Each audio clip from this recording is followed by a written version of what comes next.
A single tear trembles on Arjuna's cheek, reflecting the battlefield's endless rows of torches. Inside the tear, miniature armies march, his grief compressed into a shimmering, fragile world. Krishna's eyes hold the stillness of a mountain lake, untouched by wind or time. He speaks, and the words fall like seeds into the cracked soil of Arjuna's heart. This self is unmanifested, unthinkable, unchangeable.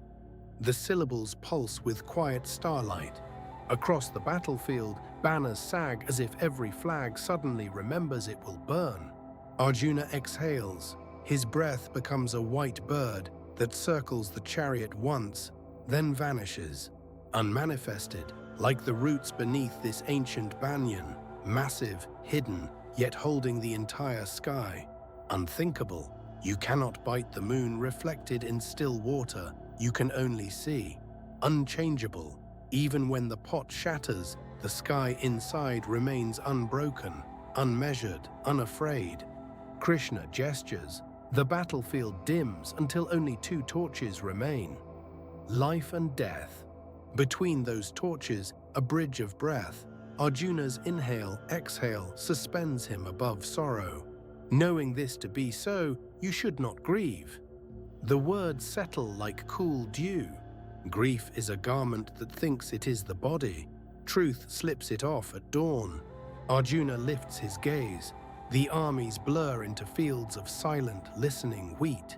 Krishna smiles, and the smile travels like a small boat across the ocean of night. In the hush, Arjuna feels the self, vaster than victory, deeper than defeat, closer than breath. He lowers his bow. The wood sighs as if it, too, remembers it was once a tree. Across the lines, enemy flags flutter. Suddenly no longer enemies, but fellow dreamers asleep in dusk. Krishna's voice softens. What is lost when nothing was ever bound by form? A wind rises, carrying the scent of wet earth. The promise that burial is also beginning. Arjuna closes his eyes. Inside, a single lamp flickers, yet illuminates an endless hall.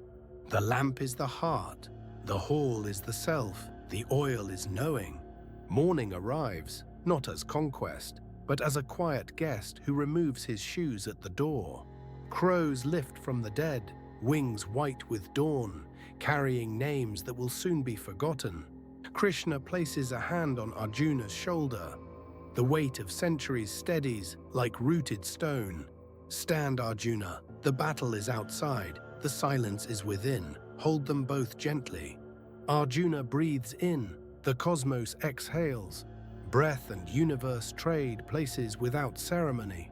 He steps forward, feet bare on the chariot wood, feeling every grain that once was forest. Krishna reins the horses, their manes ripple like rivers of dark starlight across pre-dawn sky.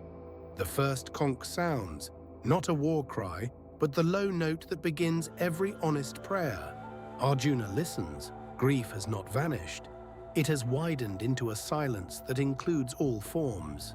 He lifts his bow again, not to kill, but to act from the place that never dies. Across the field, a rival charioteer pauses, sensing something vaster than war has entered the morning. Krishna whispers, "Remember the root, the hidden, the unchanging. Shoot your arrow from there."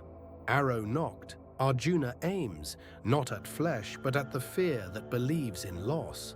The string hums. The note vibrates through every atom that once trembled with grief.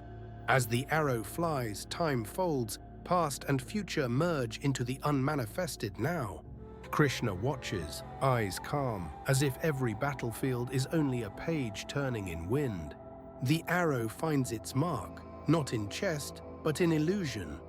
The target dissolves into light.